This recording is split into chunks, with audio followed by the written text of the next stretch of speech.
Hi everyone, today we'll learn how to upload images in WordPress. There are two methods. Method number one is from the page or the post. So you add this and then go to the image, and here you have three options actually. Insert from URL, media library, and upload. If you want to upload it from your computer, you can click upload and then select the image that you want to upload. Okay. There is another way to upload an image here, which is drag and drop.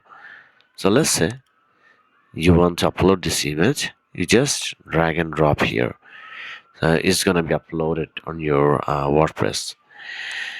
But if you want to, you can also use the media. You just have to go to the dashboard, then go to the media, and here you have all the images that you have uploaded. You can either add a media file by select files, or you can just drag and drop.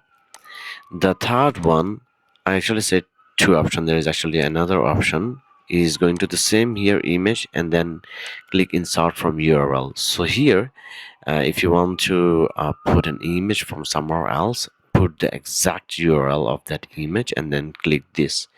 It will show up here. So this is how you add images on WordPress.